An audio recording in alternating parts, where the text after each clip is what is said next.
All right. Welcome back to Tragedy and Hope Live. We're starting a new chapter, chapter 16, The New Age.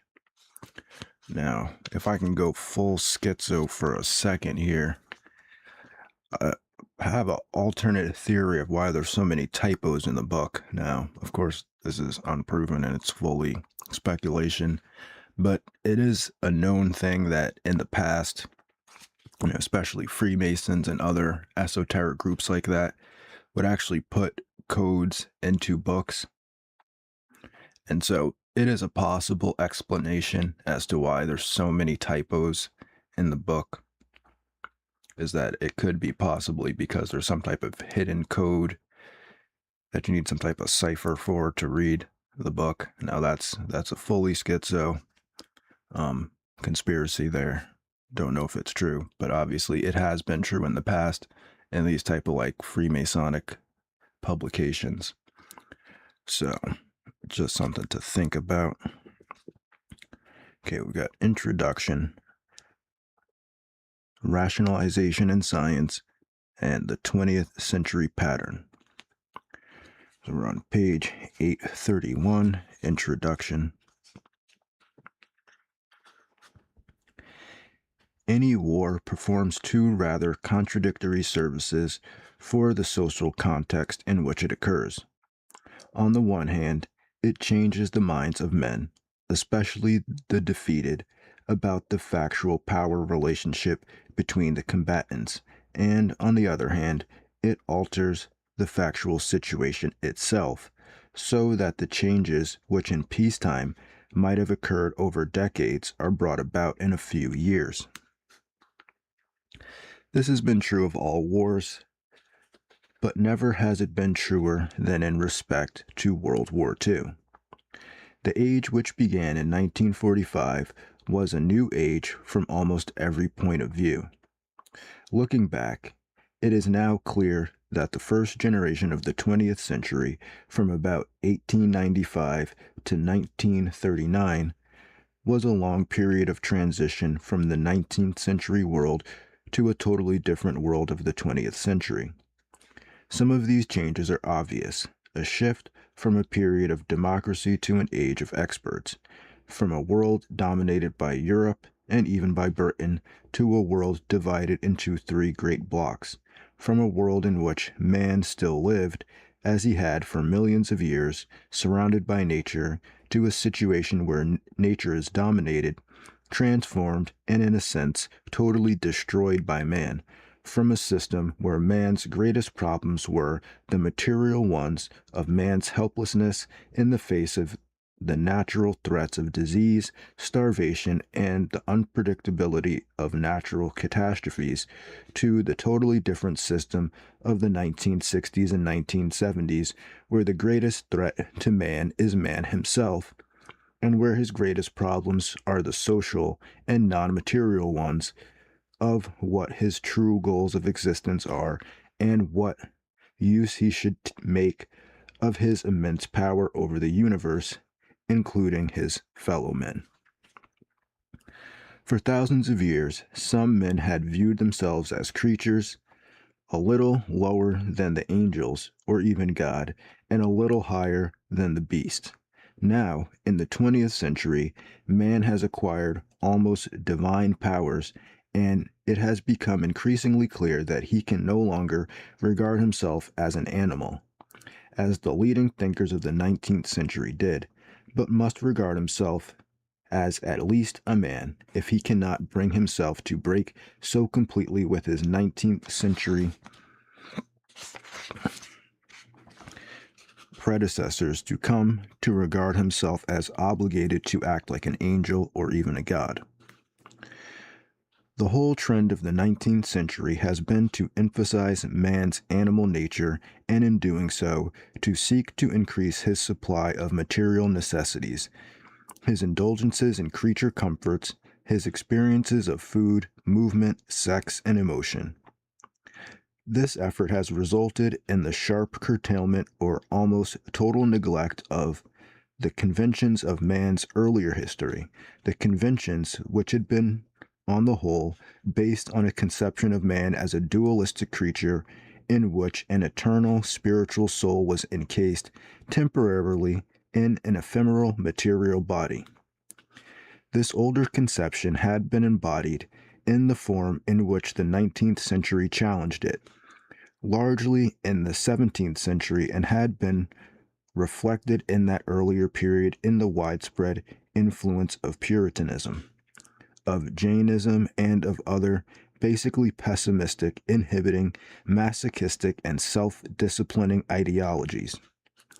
The 18th century had been a long age of struggle to get free of this older 17th century outlook, and had been so prolonged largely because those who turned away from the 17th century could neither envisage, and I don't know why I can't pronounce it, envisage, envisage, envisage, nor agree upon the newer ideology they wanted to put in place of the older one they wished to reject. This newer ideology was found in the 19th century and may be regarded as one which emphasized man's freedom to indulge his more animal-like aspects, to obtain freedom for his body from disease, death, hunger, discomfort, and drudgery. This movement eventually gave us modern surgery and medical science, modern technology, mass production of food and other consumers' goods, central heating, indoor plumbing, domestic lighting, air conditioning, and a plethora of so-called labor-saving devices. The outlook behind these achievements may be symbolized by Charles Darwin, whose writings came to stand for proof of the animal nature of man, and of Sigmund Freud, whose writings were taken to show that sex was the dominant, if not the sole, human motivation, and that inhibitions were the great bane of human life. This latter point of view came to be accepted on the most pervasive level of human experience in the attacks on inhibitions and discipline, which we call progressive education, as represented in the outpourings of such semi-popular thinkers as Rousseau in the earliest stages of the movement, in Emile or John Dewey in the latest stage. We who enter the 20th century must not assume, as earlier ages so often did, that our immediate predecessors were wrong, and that we should seek a point of view which appears true largely because it is opposed to them. This mistaken method of human progress has led men in the past to oscillate over the centuries from one extreme point of view to its opposite, and then, a few generations later, back again. Thus, the humanism of the 16th century had reacted against the scholasticism of the medieval period, and was reacted against in turn by the Puritanism of the 17th century, the materialism of the 19th century, and the reaction against the latest outlook by the flight from freedom and blind mass discipline of reactionary totalitarianism in the fascist and Nazi aberrations. It should be evident by now that truth is a remote goal which man approaches by walking, a process in which one foot is always behind the other foot. The true and final goal of man, as we know him, must be a synthesis of varied elements, because man is so obviously a creature of varied nature, and our imperfect vision, both of man's nature and of the universe in which he operates, must be a consensus of divergent points of view, since man's obviously limited vision permits each individual, group, or age to see the truth in a partial fashion only. This is serious Hegelianism right here, where it's like you can't ever really actually get to the truth. That's kind of one of the things that Hegel believed. You're always interacting with the truth through a medium, so you can only ever have a partial truth.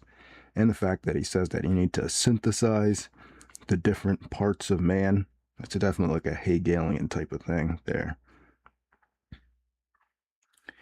Any consensus, however temporary, must be a reconciliation of such divergent and partial views to provide a more adequate but still temporary total view.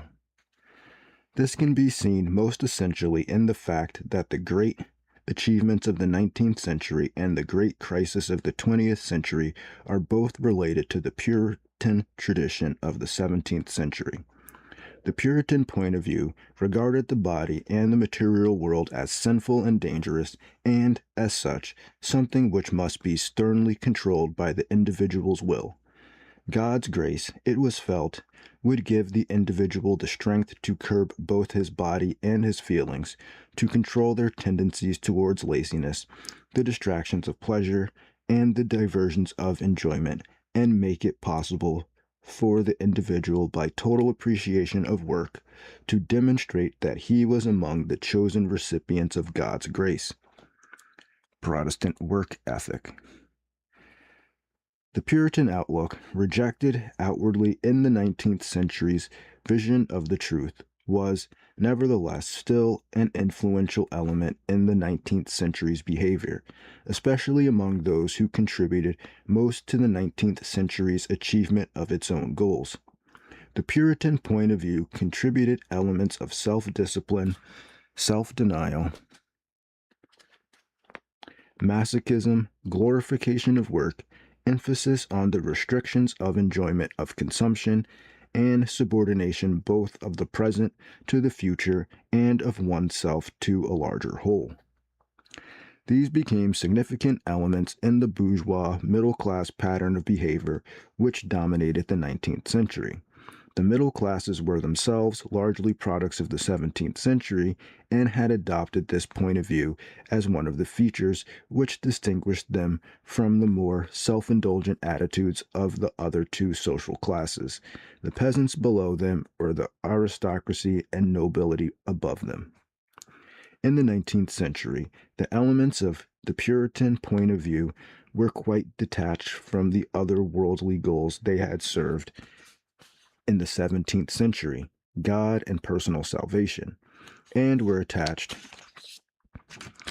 to individualistic and largely selfish this worldly goals, but they carried over attitudes and patterns of behavior which remained largely detached from the 19th century's stated goals, and by a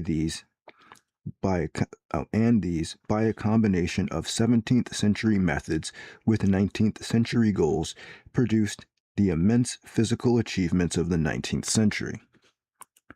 So basically, Protestant work ethic plus modernization was basically what boosted the 19th century, or the 1800s.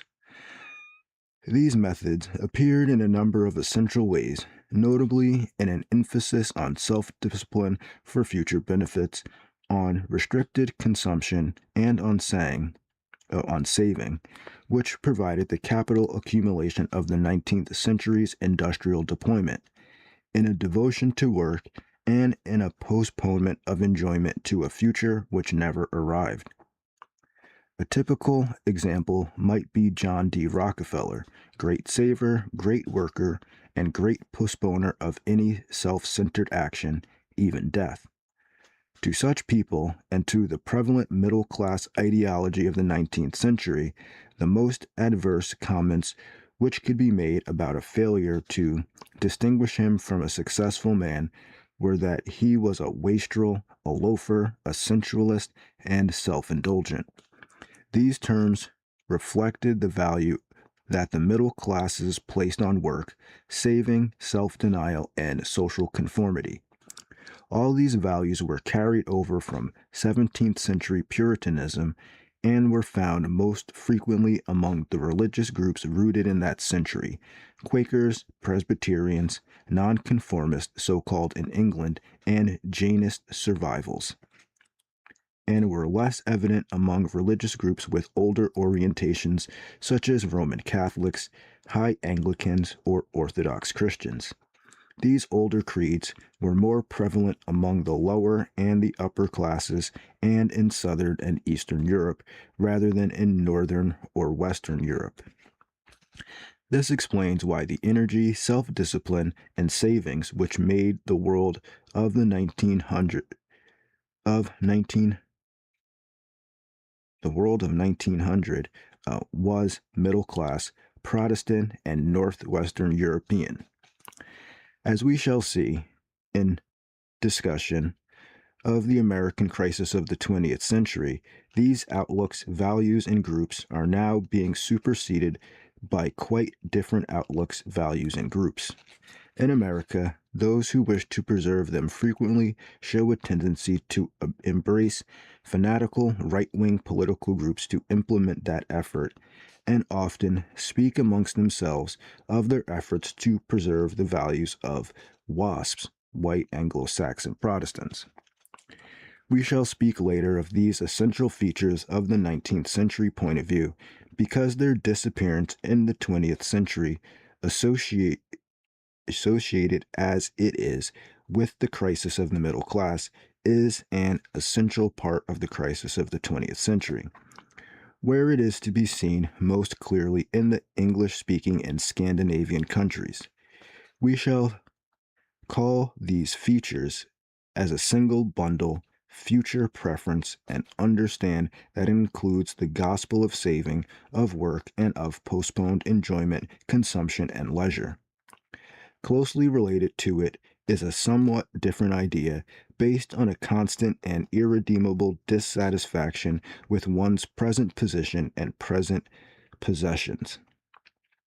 This is associated with the 19th century's emphasis on acquisitive behavior, on achievement, and on infinitely expansible demand, and is equally associated with the middle class outlook. Both of these together, future preference and expansible material demands, were basic features in the 19th century middle class society and indispensable foundations for its great material achievements. So basically, hard work and belief that there's always an expanding pie, very American concepts. They're inevitably lacking in backward, tribal, underdeveloped peasant societies and groups, not only in Africa and Asia, but also in many peripheral areas and groups of Western civilization, including much of the Mediterranean, Latin America, Central France, or in the Mennonite communities of southern Pennsylvania and elsewhere. The lack of future preference and expansible material demands in other areas and the weakening of them in the middle class Western civilization are essential features of the 20th century crisis. Though this crisis, which has appeared as a breakdown, disruption, and rejection of the 19th century's way of doing things, was fully evident by the year 1900, it was brought to an acute stage by the two world wars and the World Depression. If we may be permitted to oversimplify, two antithetical ways of dealing with this crisis appeared. One way, going back to men like George Sorel, Reflections on Violence, 1908, sought a solution of this crisis in irrationalism, in action for its own sake, and submergence of the individual into the mass of his tribe, community, or nation, in simple, intense, concrete feelings and acts. The other tendency, based on 19th century's science, sought a solution of the crisis in rationalization, science, universality, cosmopolitanism, and the continued pursuit of eternal, if rapidly retreating, truth. While the great mass of people in Western civilization either ignored the problem and the antithetical character of the two proffered solutions, drifting unconsciously towards the one or struggling confusedly towards the other, two smaller groups were quite aware of the antithesis and rivalry of the two. From the crisis itself and the myriad individual events which led through it, came World War II. Although few were consciously aware of it, This war became a struggle between the forces of irrationality, represented by fascism, and the forces of Western science and rationalization, represented by the Allied nations. The Allied nations won this fearful struggle because they represented the forces of the ancient traditions of the West, which had made Western civilization the most powerful and most prosperous civilization that had ever existed in the past 6,000 years of experience of this form of human organization. This ability to use the Western tradition appeared in a capacity to use rationalization, science, diversity, freedom, and voluntary cooperation, all long existent attributes of Western civilization.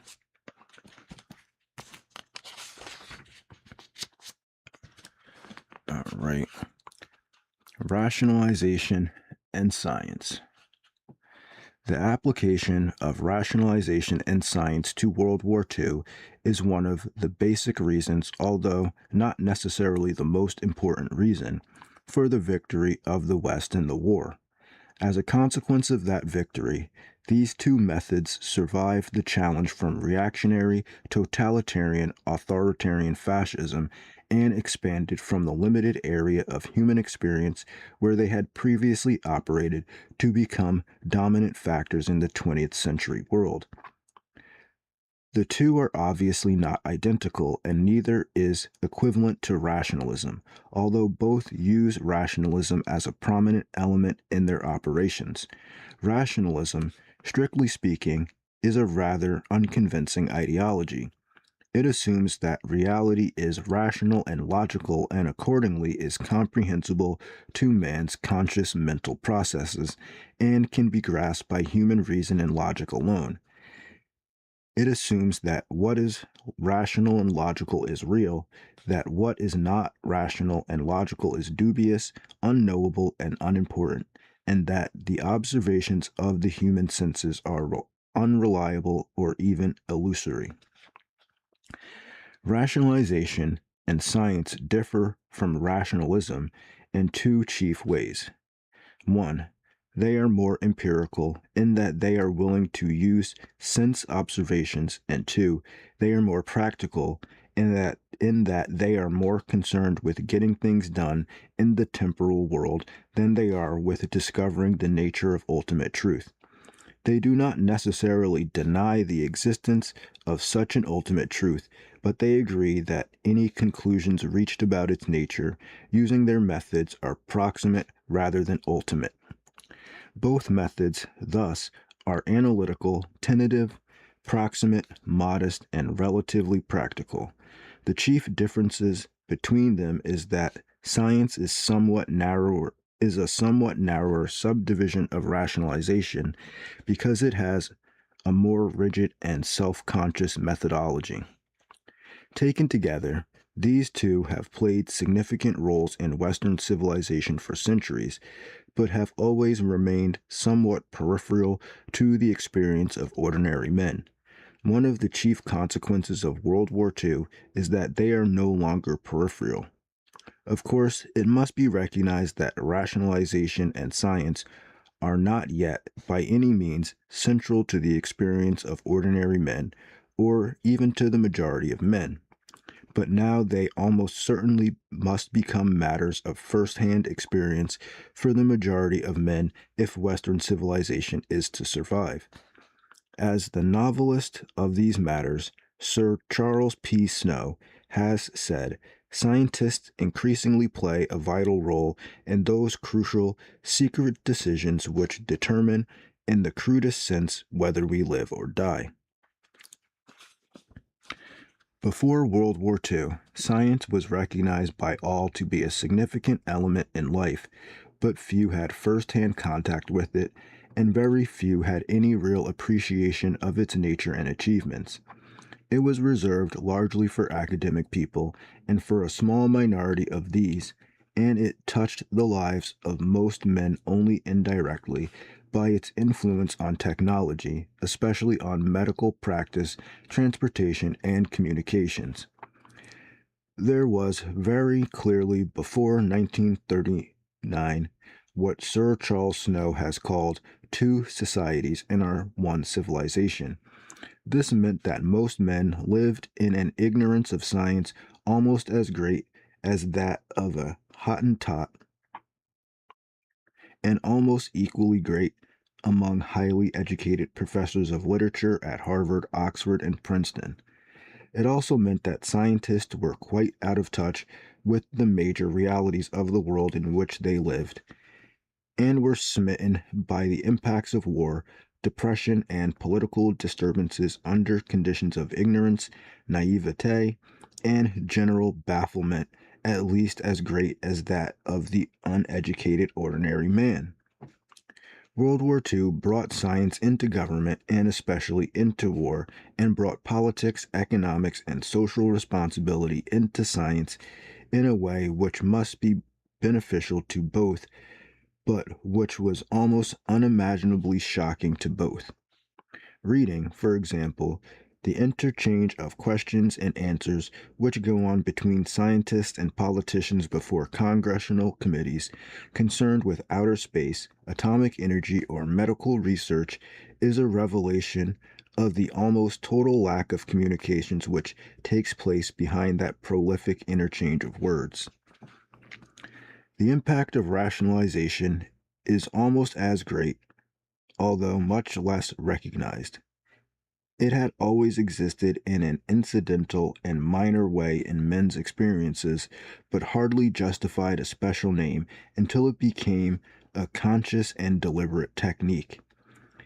It is a method of dealing with problems and processes in an established sequence of steps. Thus, 1. Isolate the problem. 2. Separate it into its most obvious stages or areas. 3.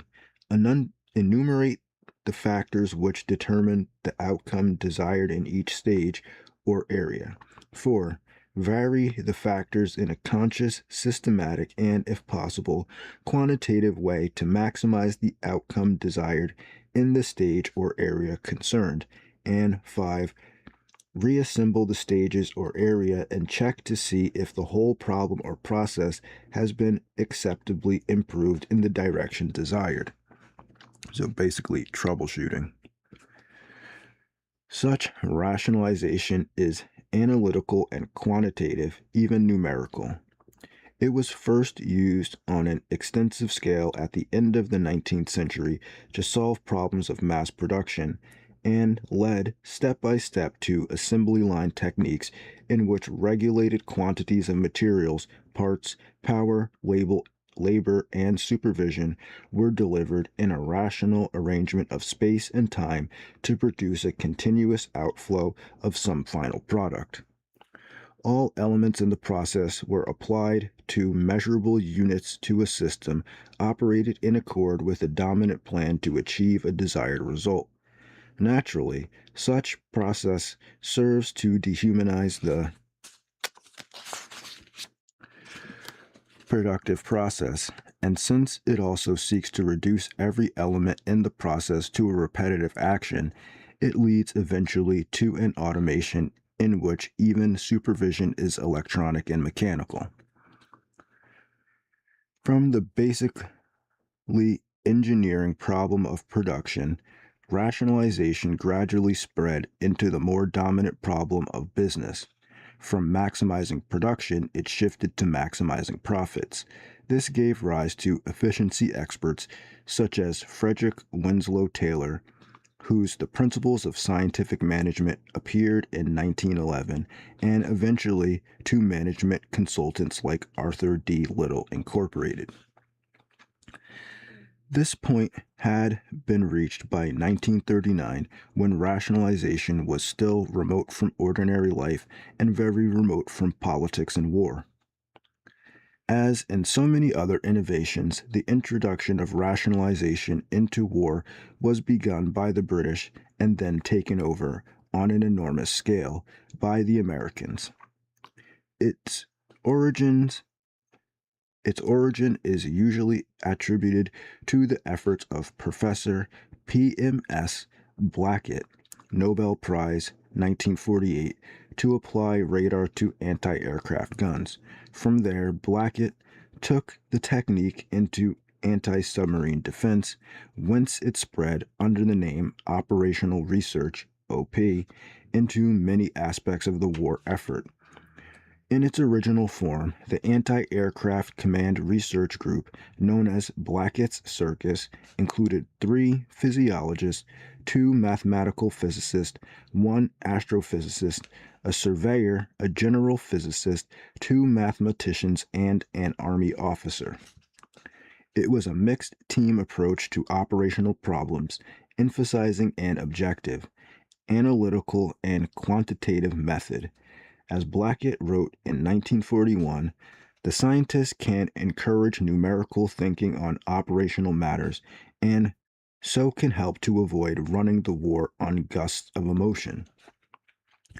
Operational research, unlike science, made its greatest contribution in regard to the use of existing equipment rather than to the effort to invent new equipment.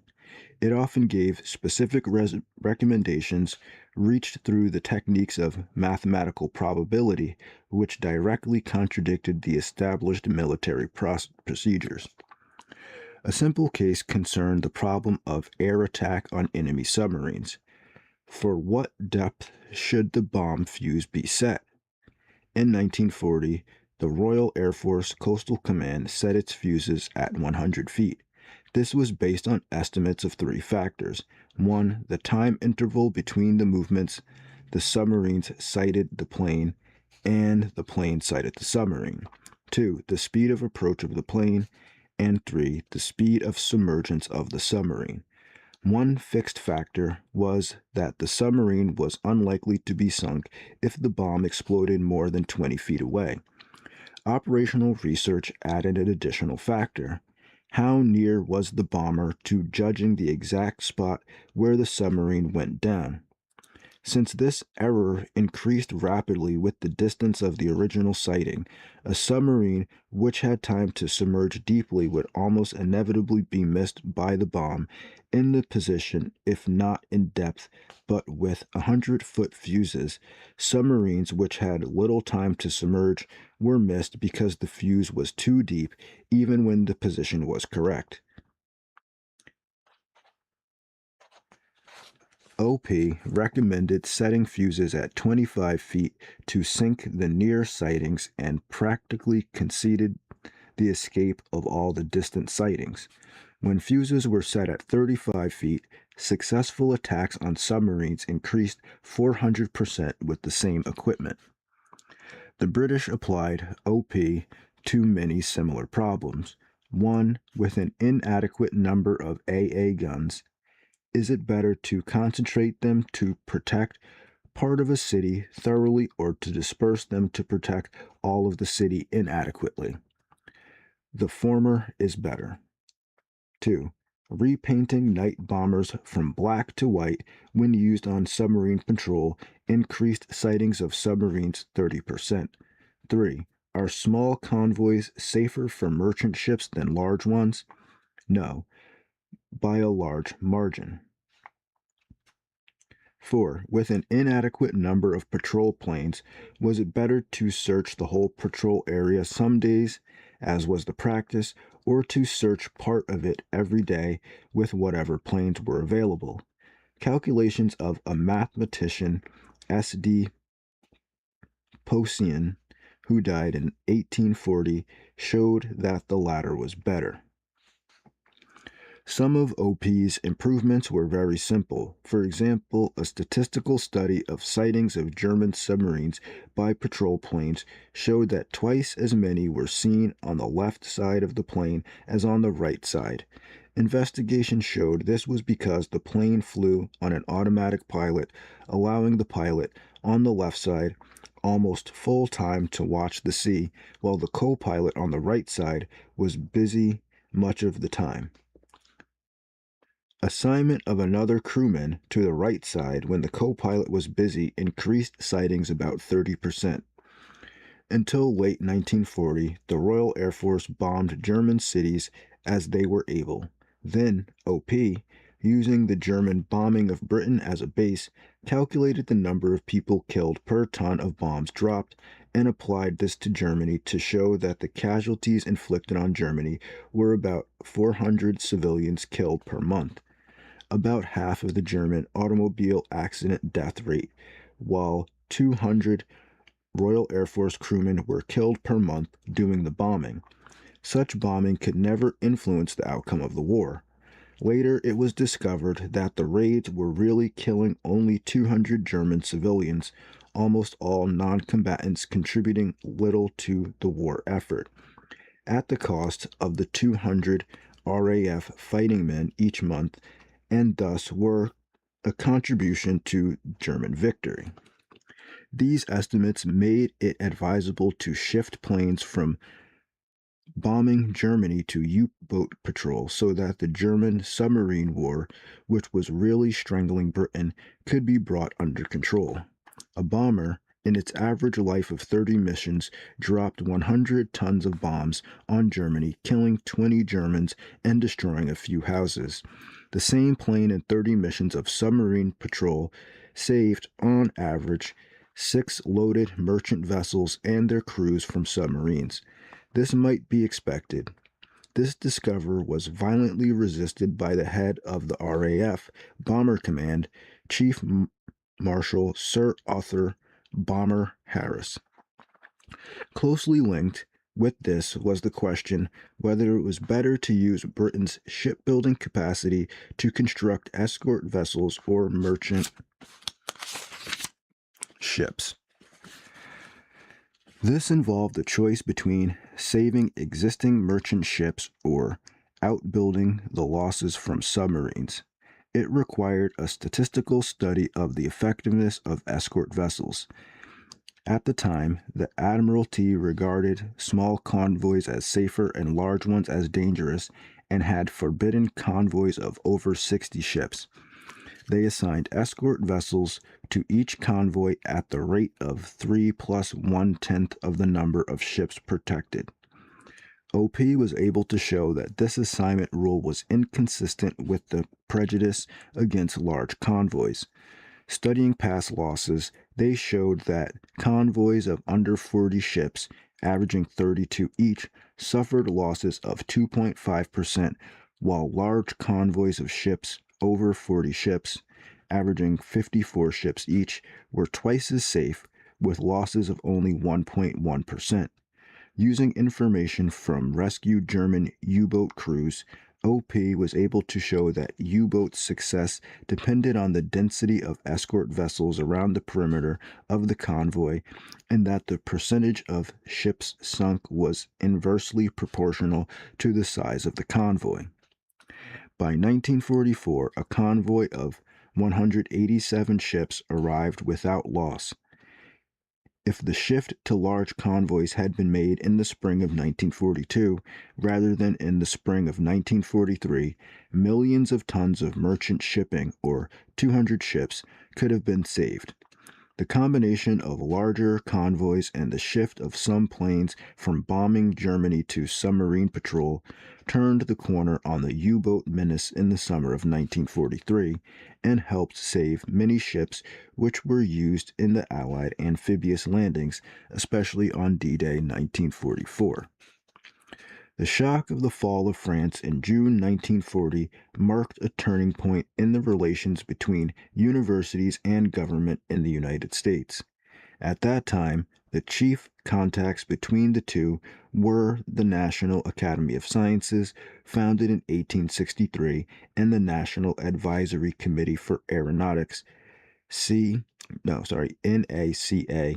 founded in 1915. The former was a non-governmental body electing its own members from American scientists and bound to advise the government upon request in scientific or technical matters. A dependent body, the National Research Council, had members from the government at large and representatives of over 100 scientific societies to act as liaisons between the academy and the scientific community. The NACA was a governmental agency which performed a similar function in aeronautics and did extensive research in its field with government funds. In 1938, Vannevar Bush, it could be Vannevar Bush, professor of electrical engineering and vice president of Massachusetts Institute of Technology, an outstanding figure in applied mathematics and electronics, best known as the inventor of the differential analyzer for mechanical solution of differential equations in calculus, became a member of NACA. The following year, he became president of the Carnegie Institution of Washington and chairman of NACA. As France fell, Bush persuaded President Roosevelt to create a National Defense Research Committee with Bush as chairman. The 12 members served without pay and consisted of 2 each from the Army, the Navy, and the National Academy of Sciences, with 6 others. Bush named Frank B. Jewett, president of Bell Telephone Laboratories and the NAS, Carl T. Compton, president of MIT, James B. Conant, president of Harvard, Richard C. Tolman of California Institute of Technology, and others. They set up headquarters at Carnegie Institution and Dumbarton Oaks, a Harvard Byzantine Research Center in Washington. I didn't know Harvard had Byzantine research centers. That sounds kind of weird. The NDRC, in its first year, gave over 200 contracts to various universities and thus established the pattern of relations between government and the universities which still exist. In that first year, it spent only $6.5 million, but in the 6 years 1940 to 1946, it spent almost $454 million.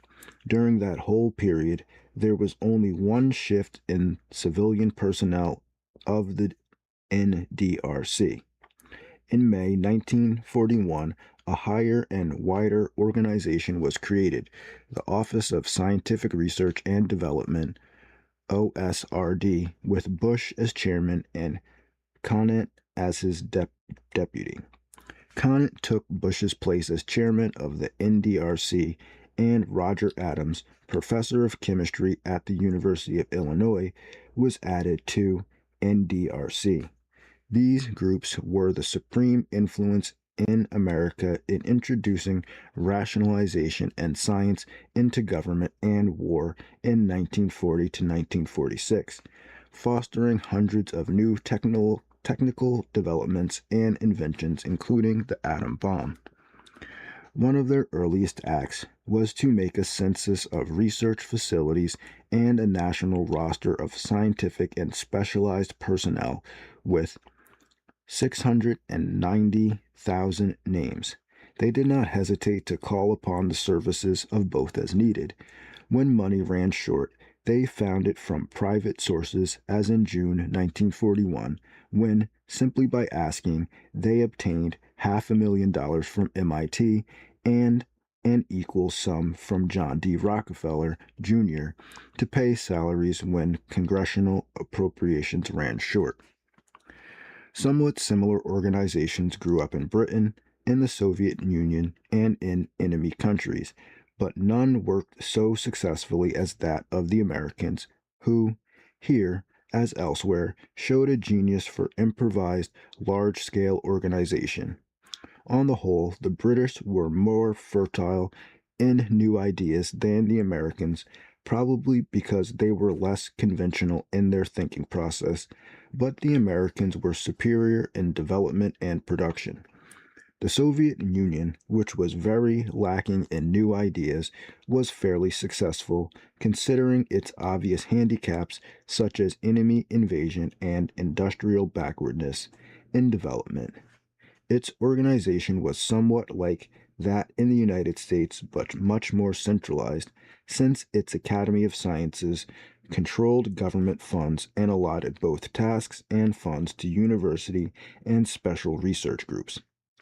Germany, which had a high degree of innovation comparable to that in the United States, was paralyzed by a myriad conflicting and overlapping authorities in control of development and production by the fact that the whole chaotic mess was under the tyranny of vacillating autocrats. Japan, almost lacking in innovation, achieved a surprising degree of production under a system of conflicting autocratic authorities almost as bad as that of Germany. Rationalization of behavior, as represented in operations research and the application of science to new weapons, as practiced by the English speaking countries, were in sharp contrast with the methods of waging war by the tripart aggressors.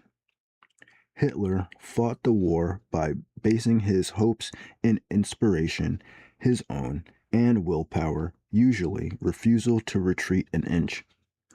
Mussolini tried to fight his war on rhetoric and slogans. The Japanese tried to gain victory by self sacrifice and willingness to die. All three irrational methods were obsolete as compared with the Anglo American method of rationalization and science. First news of the success of operations research in Britain was brought to the United States by President Conant in 1940 and was formally introduced by Vannevar Bush as chairman of the New Weapons Committee of the Joint Chiefs of Staff in 1942.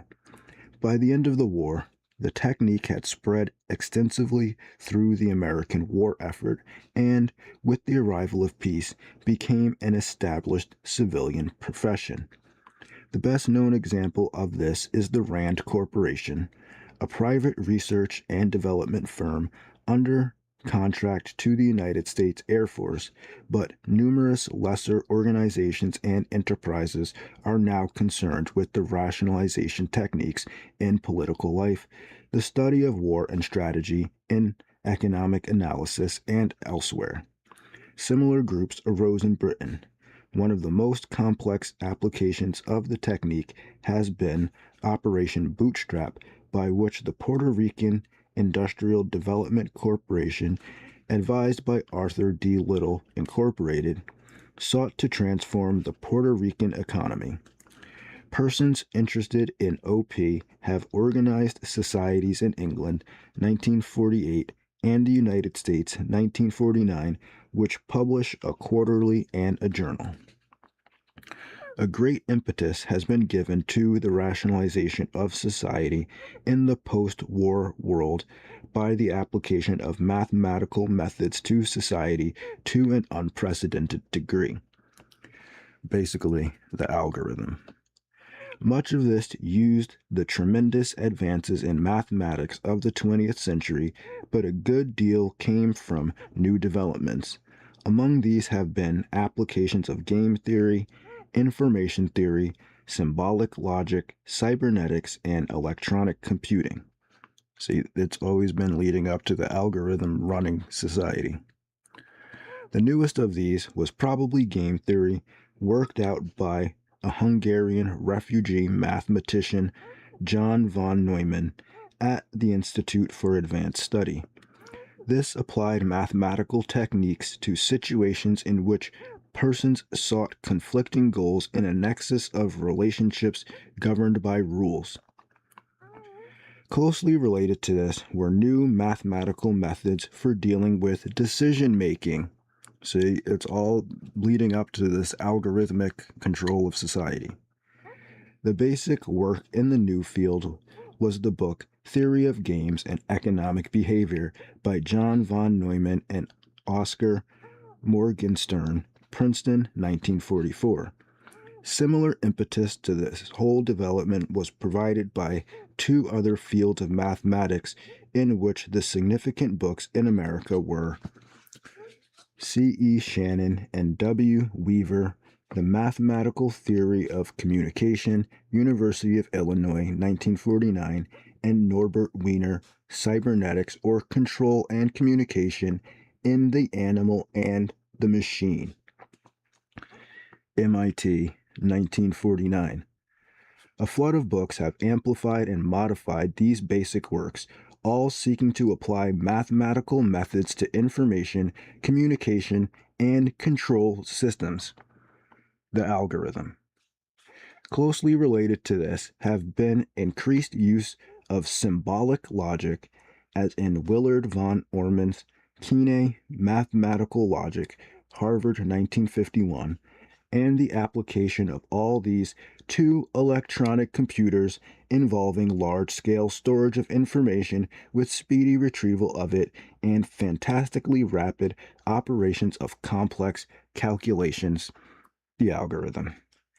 These and related techniques are now transforming methods of operation and behavior in all aspects of life and bringing on a large-scale rationalization of human life, which is becoming one of the most significant characteristics of Western civilization in the 20th century. Closely related to all this, both in the war and in the post-war period, have been advances in science. Here, also, the great impetus came from the struggle for victory in the war and the subsequent permeation of all aspects of life by attitudes and methods, in this case science, which had been peripheral to the existence of most people in the pre-war period. The consequences of this revolution now surround us on all sides and are obvious, even to the most uncomprehending. In television and electronics, in biology and medical science, in space exploration, in automation of credit, billing, payroll, and personnel practices, in atomic energy, and above all, in the constant threat of nuclear incineration, which now faces us all. In much of this, the fundamental innovations were British or at least European, but their full exploitation and production processes have been American. The mobilization of these processes under the OSRD and the NDRC by these two Massachusetts Yankees, Bush and Conant, is one of the miracles of the war. In sharp contrast with the OSS, it achieved its goals with a minimum of administrative friction by the use of existing agencies, except in a few cases, such as the atom bomb, where no agency had existed previously. Probably no new group in the history of American government achieved so much with such a high degree of helpful cooperation. Most of this was the result of Bush's broad vision, tact, and total lack of desire for personal celebrity.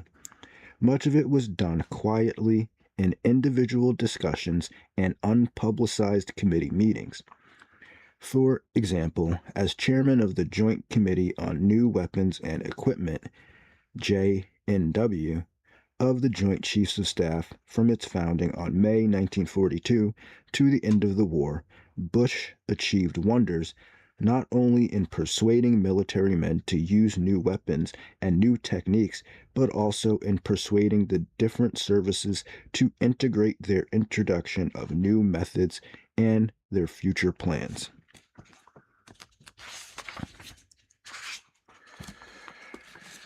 The impetus to use science in many fields came from the British. This began in World War I when men like Sir Henry T. Tizard, Sir Robert A. Watson Watt, and Professor Frederick A.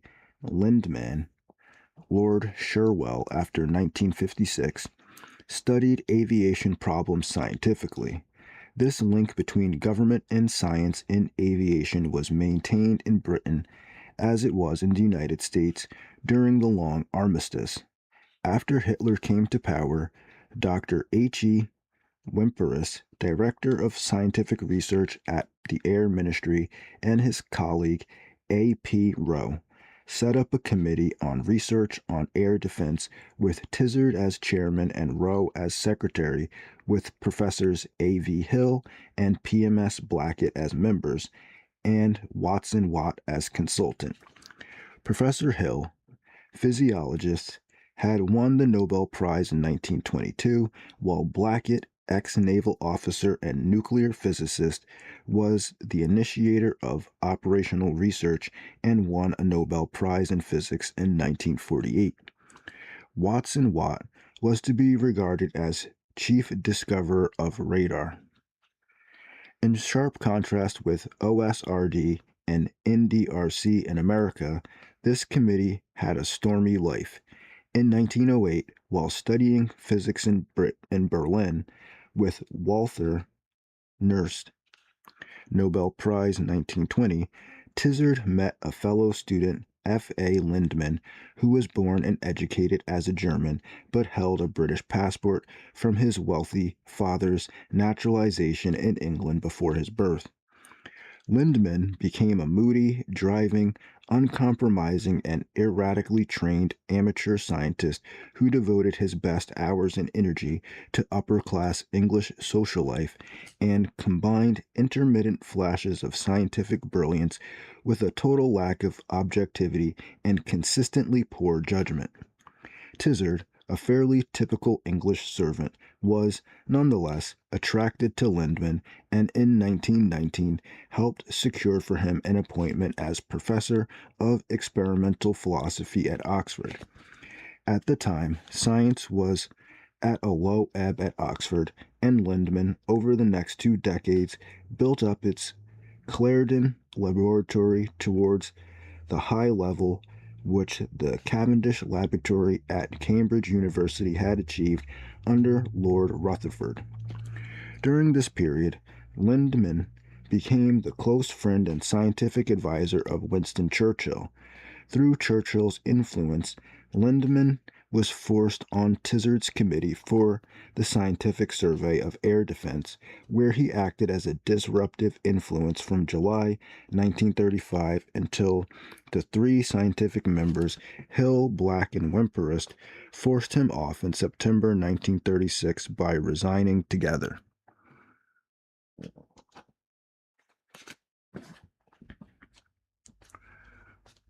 The whole committee was then dissolved and reappointed under Tizard without Lindman.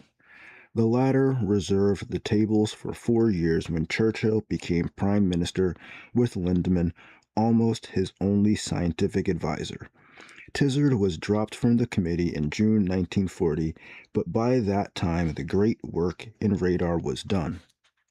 The Tizard Committee, with only £10,000 for research, held its first meeting on January 28, 1935, and by June 16, before Lindman joined, had a radar set on which they followed a plane 40 miles.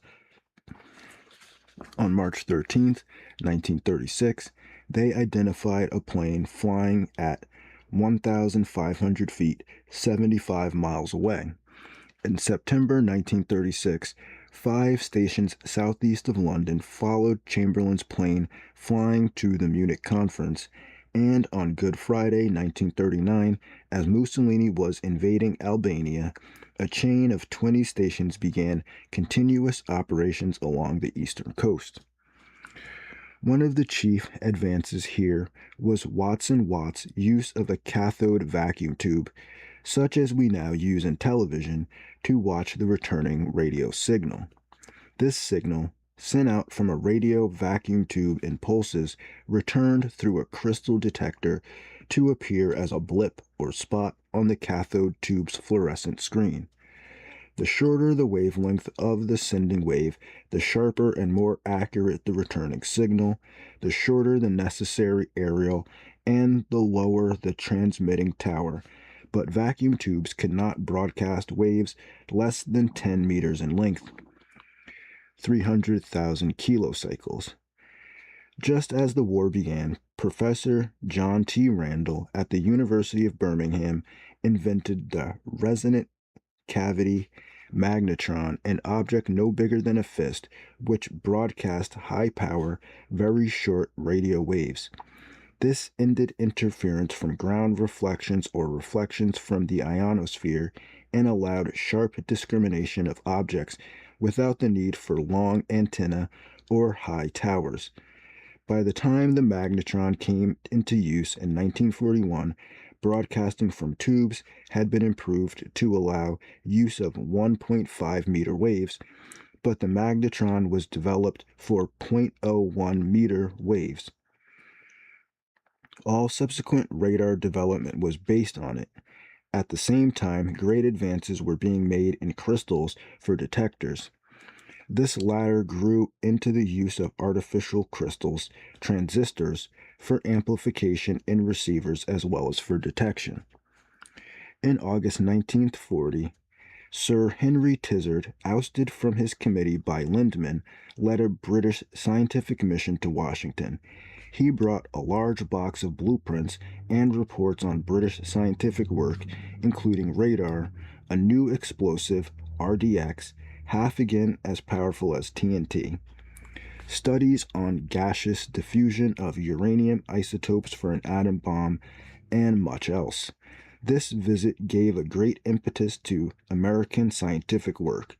As one consequence of it, 350 men from the United States were working in the radar net stations in England by November 1940, a month before Pearl Harbor.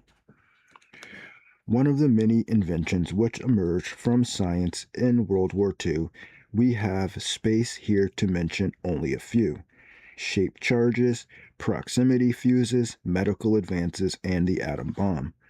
600 years of ordnance research on artillery had brought guns to a high state of excellence long before World War II. But artillery, with all its advantages of range and accuracy, had three intrinsic disadvantages. The backwards thrust of explosive gases of propulsion gave it a violent recoil. The same gases corroded and wore down the inside of the barrel very rapidly, and the projectile, on hitting the target, dispersed its explosive force, sending most of it backwards into the air from the resistance of the target itself. A rocket avoids the first two of these problems because it directs the recoil forward to push the rocket and needs no container barrel at all. The Russians, who had greatly developed the use of rockets, used them in large numbers against the Germans in 1941. Since rockets needed no barrel to shoot through but merely required a holder until they can fully ignite, rockets allow an infantryman to supply his own artillery support, especially against tanks. By the end of the war, American rockets were delivered for use in individual disposable plastic launchers, which were thrown away after the rocket inside had been fired. The great disadvantages of rockets were their inaccuracy and short range, both of which came from the weak and uneven burning of the propellant. Great improvements were made in the study of propellants by the Germans, especially from the work of Hermann Oberth, Walter Dornberger, and Werner von Braun at Peenemünde Rocket Research Institute on the Baltic Sea. These men, working on the basis of earlier studies by the American professor Robert H. Goddard, a method of reaching extreme altitudes, 1929, and by a Polish high school teacher in Russia, K.E. Zilokovsky, 1857 to 1935, greatly advanced rocketry during the war and developed the V-2, which devastated London and Antwerp from September 8, 1944 until the war's end. The English had been expecting this attack since a German test rocket had gone astray in June 1944 and had exploded over Sweden. The pieces from it, which were handed over to the Allies, made it possible to reconstruct the characteristics of the rocket, but left them in dread that it was being held back until the Germans could perfect an atomic bomb warhead. From this point of view, the first V-2 on England at 6:43 p.m., September 8, 1944, followed by another 16 seconds later, was a relief. They carried warheads of conventional explosives, but that warhead of 1,000 654 pounds, came in on a 46-foot rocket traveling at 3 times the speed of sound, coming down from an altitude of 60 miles from the launching site 200 miles away. More than 1,100 of these rockets killed 3,000 British before they were stopped.